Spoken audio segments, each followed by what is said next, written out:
All right, this can be a little off topic. Normally, I don't bother with making a video that has any kind of political content or even social commentary. But as you're aware, things are a little screwy right now. We have a pandemic where it's very likely that everyone and their dog is going to get it sooner or later. Hopefully, we have some treatment options coming online, and hopefully everyone's practicing social distance to slow down the spread so that we don't overload the hospitals with critical cases. But in the meantime, people are panicking, and a lot of people who have never prepped are stocking up on ridiculous items that they will probably not live long enough to use if they live 100 years. Uh, this, the toilet paper. Jesus Christ. Anyway, but for more practical concerns about things that might get a little unpleasant, if there is indeed a breakdown of the societal norms and social services, things like fire and police and ambulances and stuff like that, very likely we're going to have people seek to take advantage of an opportunity. And some people are aware of that, and you've got a lot of people who've never owned a firearm before in their lives trying to purchase firearms, and they're discovering that, oh wow, you can't order them online and have them delivered the next day to your own door. No, it has to go through a dealer. You have to fill out the forms, you do a background check. There is no gun show loophole, there is no internet loophole. Of course, there are private sales, and if you can get a private sale and, not get ripped off, more power to you.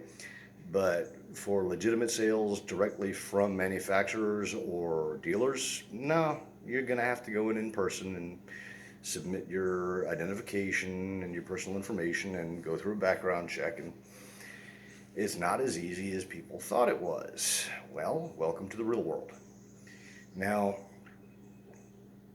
being armed doesn't mean you're worth a damn with a firearm. It doesn't mean that you are at all safe with a firearm. I don't care how conscientious you are. I don't care how well-meaning you are. If you don't have any training, you are actually a bit of a liability. So I strongly recommend that you, at the very least, memorize the 4 laws of gun safety, get them ground deep into your bones so that you are at least marginally less likely to blow your own dick off. Aside from that, there are other considerations. Your physical fitness, whether or not you can take a hit. Now, I'm 50 years old, and I've had a heart attack. I'm not in the best shape that I could possibly be in. Nevertheless, because I've worked hard my entire life, I walk everywhere, I have actual, fairly good endurance and general strength.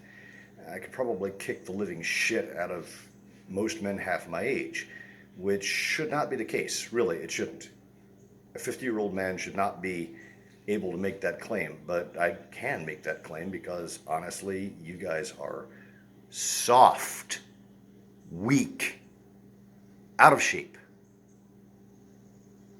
And that shouldn't be the case. So, since everyone's practicing isolation, I hope, a lot of people are working from home, I hope, spending time with the kids, doing what your wives want you to do, those honey-do lists. Try to improve your physical fitness, because your best defense for any problem is to simply not be in the way when the bad thing hits. So you need to be able to move around. You need to be able to move around under load, under stress, with less sleep than you would like. And you should consider, if you don't already have it, you should consider getting some armor.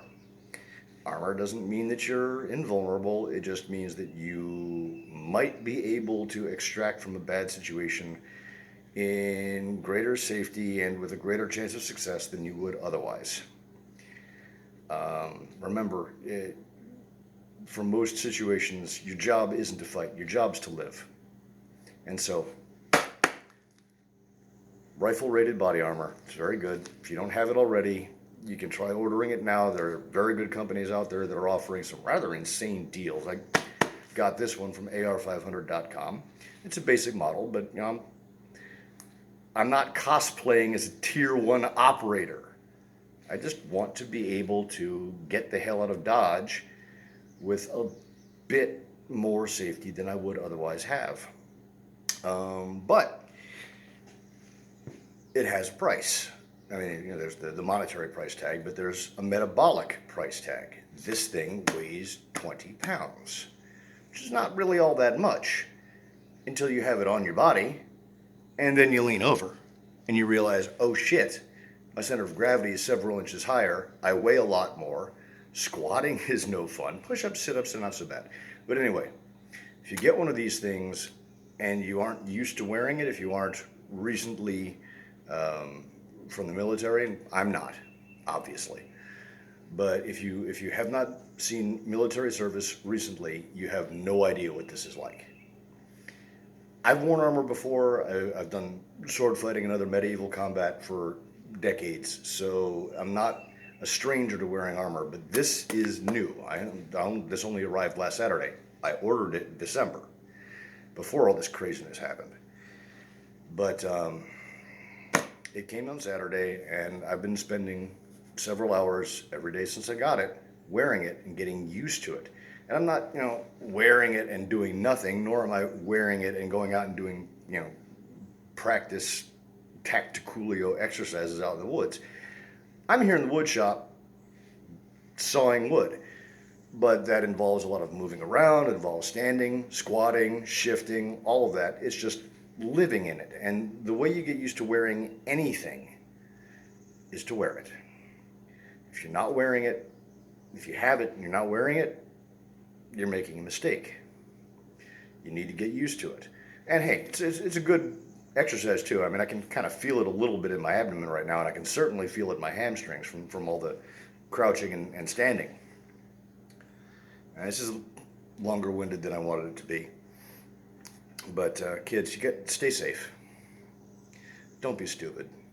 If you're doing any kind of work at all, if you're doing anything, if you're getting out of bed, be a little more careful than you would normally be, because this is not the time that you want to get injured. You don't want to fall down and go boom. You don't want to lay yourself open and let the red juice out, because the hospitals really don't need to deal with your clumsy ass right now. And you don't want to be in a hospital right now either, because that's where the sick people are. So be careful, be safe, keep your eyes open. If you can plan ahead just a little bit, do so. If you can prepare just a little bit, do so. Don't go crazy. It's too late to really do anything extreme. We're in this, and if you haven't gotten your heads and your asses wired together already, you're fucked. But you'll still probably get through this. So don't panic. Keep your eyes open. Feel less. Think more. Keep a cool head. That's the main thing.